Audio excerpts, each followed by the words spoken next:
تبارك الذي جعل في السماء بروجا وجعل فيها سراجا وقمرا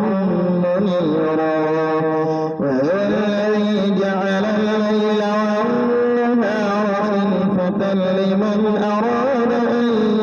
يذكر أو أراد شكورا وعباد الرحمن الذين يمشون على الأرض هونا وإذا خاطبهم الجاهلون قالوا سلاما والذين يبيتون لربهم سجدا وقياما والذين يقولون ربنا اصرف عنا عذاب جهنم إن عذابها كان غراما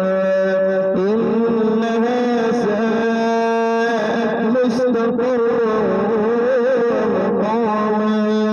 والذين إذا أنفقوا لم يسرفوا ولم يقتروا وكان بين ذلك قواما والذين لا يدعون مع الله إلها آخر ولا يقتلون النفس التي حرم الله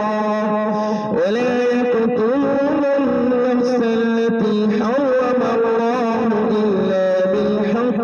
ولا يزنون ومن يفعل ذلك يلقى أثاما يضاعف له العذاب يوم القيامة ويخلد فيه مهانا إلا من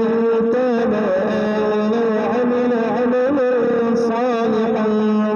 فأولئك يبدل الله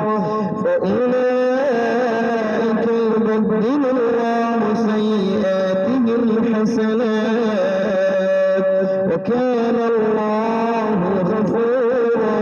رحيما ومن تاب وعمل صالحا فإنه يتوب إلى الله متابا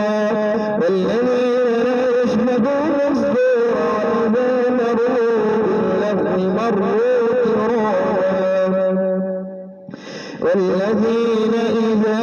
ذكروا بآيات ربهم لم يخروا عليها صما وعميانا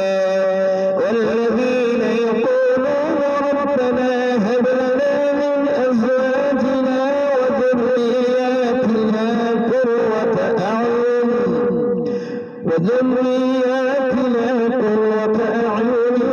وجعلنا للمتقين إماما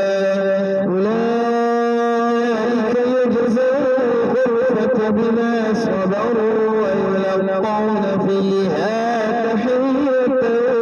وسلاما خالدين فيها حسنت مستقرا ومقاما